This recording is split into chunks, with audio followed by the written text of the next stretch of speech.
मंडळी, इथेनॉलमुळे आपल्या गाड्यांचा खरंच बाजार उठतोय का? पेट्रोलमध्ये मिक्स केलेल्या इथेनॉलमुळे गाडीच्या टाकीत पाणी तयार होतंय की गडकरी म्हणतायत तसं इथेनॉलला विरोध करणाऱ्या लॉबीची ही फक्त अवय्य आहे? पण सामान्य नागरिकांच्या गाड्या भर रस्त्यात बंद पडतायत, त्यांना मनस्ताप सहन करावा लागतोय आणि खिशातून हजारो रुपये मोजावे लागतायत, हेही सत्य आहे. मंत्री कितीही नाकारू देत, ग्राहकांचं नुकसान होतंय हे उघड आहे. या धगधगत्या मुद्द्याच्या मुळाशी जाण्यासाठी अनेक ऑटोमोबाईल तज्ञांशी जेव्हा चर्चा केली तेव्हा त्यांनी जे सांगितलं ते ऐकून तुमचे डोळे खाडकन उघडतील. माझा पहिला प्रश्न अर्थातच त्यांना हा होता की गाडीच्या टाकीत पाणी येतंय कुठून? तेव्हा त्यांनी सांगितलं की इथेनॉलचा सगळ्यात मोठा गुणधर्म म्हणजे ते हायग्रोस्कोपिक असतं. म्हणजे काय? तर इथेनॉल हवेतली आर्द्रता किंवा पाणी स्वतःकडे शोषून घेतं. जेव्हा आपल्या गाडीच्या टाकीमध्ये थोडी जरी हवा, बघा, थोडी जरी हवा किंवा दमटपणा गेला तेव्हा पेट्रोलमधले इथेनॉल त्या हवेतल्या पाण्याचे कण स्वतःमध्ये शोषून घेतं. पाणी शोषून घेतल्याच्या नंतर इथेनॉल आणि पाण्याचे हे एकत्र आलेले कण मूळ पेट्रोल पासून वेगळे होतात. पाणी आणि इथेनॉलचं हे मिश्रण पेट्रोलपेक्षा जड असतं, त्यामुळे ते टाकीच्या अगदी तळाला जाऊन बसतं आणि या प्रक्रियेला विज्ञानात फेज सेपरेशन म्हणतात. परिणाम काय? जेव्हा आपण टाकीतलं पेट्रोल एखाद्या बाटलीत काढू, ग्लासात काढू, तेव्हा आपल्याला पेट्रोल वेगळं आणि पाणी वेगळं अशा प्रकारचे दोन थर स्पष्टपणे दिसतात. इंजिन सुरू केल्यावर पेट्रोलच्या ऐवजी तळाशी जमा झालेलं हे पाणी मिश्रित इथेनॉल इंजिनमध्ये पोहोचतं.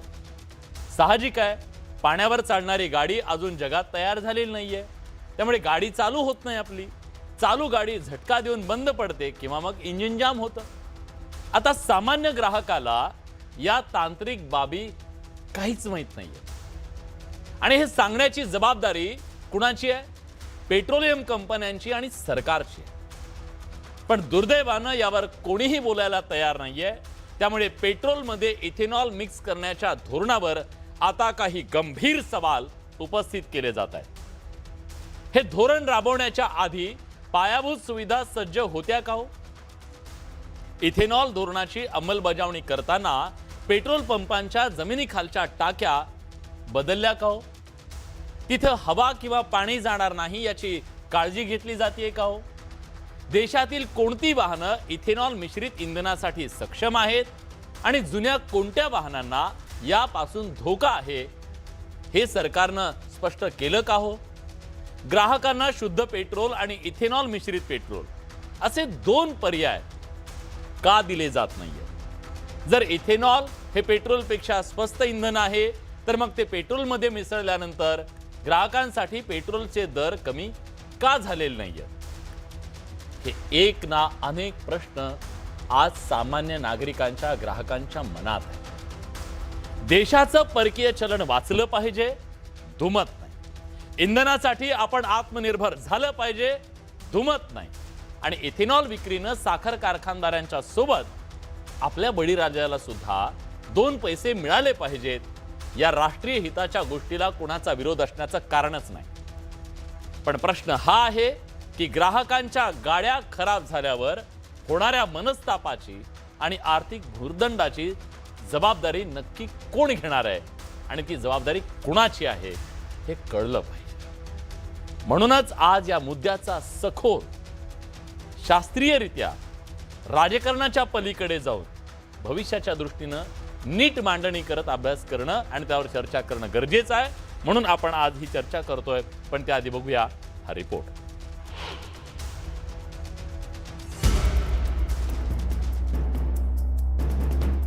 पेट्रोलमध्ये 20% इथेनॉलचं मिश्रण करण्याचा मुद्दा देशभरात चांगलाच गाजतोय. सोशल मीडियावर अनेक सामान्य लोक आणि सेलिब्रिटी त्यांच्या व्यथा मांडू लागले. गाडीमध्ये इथेनॉल मिश्रित पेट्रोल टाकल्यामुळे गाड्या बंद पडून जो नाहक मनस्ताप झाला त्याचा रोष व्यक्त होऊ लागलाय. खरं तर 2023 मध्ये सरकारनं पेट्रोलमध्ये इथेनॉल मिसळण्याचा निर्णय घेतला. त्यामागचा उद्देश होता परदेशातून होणारी कच्च्या तेलाची आयात कमी करणं, शेतकऱ्यांना अतिरिक्त उत्पन्न मिळवून देणं आणि कार्बन उत्सर्जन कमी करणं. यासाठी इथेनॉलचा वापर केला जातोय. शेतकऱ्याच्या अन्नामध्ये तर ते माती कालवतच आहेत, परंतु आत्मनिर्भर भारत न होता तो गुलाम निर्भर भारतच उभा राहिला पाहिजे अशी भूमिका इथेनॉलला विरोध करून काही बांडगुळं या राज्यामध्ये देशामध्ये बजावत आहेत. इथेनॉलचे फायदे असले तरीही सक्ती करताना घाई झाली का, असाही प्रश्न उपस्थित होतोय. त्याची कारणंही तशीच आहेत. अनेक जुन्या वाहनांमध्ये E20 सुसंगत इंजिन नव्हतं. देशभरात E20 उपलब्ध होण्यापूर्वी अनेक ग्राहकांकडे जुनी वाहनं होती. काही उत्पादकांनी नवीन E20 कॉम्पॅटिबल मॉडेल्स नंतर बाजारात आणली.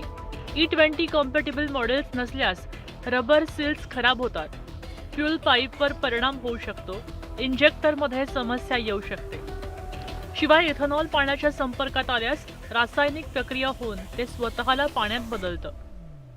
त्यामुळे पाणी इंजिनमध्ये जाऊन गाड्या बंद पडत असल्याचं तज्ज्ञांचं म्हणणं आहे. एवढंच नव्हे तर इथेनॉलची उष्मांक क्षमता पेट्रोलपेक्षा कमी असते. त्यामुळे 3 ते 60% मायलेज कमी होऊ शकतं. इथेनॉल हे भविष्यातलं स्वच्छ इंधन मानलं जात आहे. मात्र प्रत्येक वाहन त्यासाठी योग्य असेलच असं नाही. त्यामुळे वाहन उत्पादकांच्या मार्गदर्शक सूचनांनुसारच इंधनाचा वापर करणं आवश्यक आहे. इथेनॉलमुळे कोट्यवधी डॉलरची इंधन आयात कमी होतीये.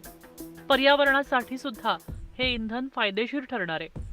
एकंदरीतच अंमलबजावणी करताना वाहनांची तांत्रिक तयारी, ग्राहकांना स्पष्ट माहिती आणि नव्या इंधनाच्या तयारीसाठी पुरेसा कालावधी हेही तितकंच महत्त्वाचं आहे. संतोष गोरे, न्यूज 18 मराठी, मुंबई.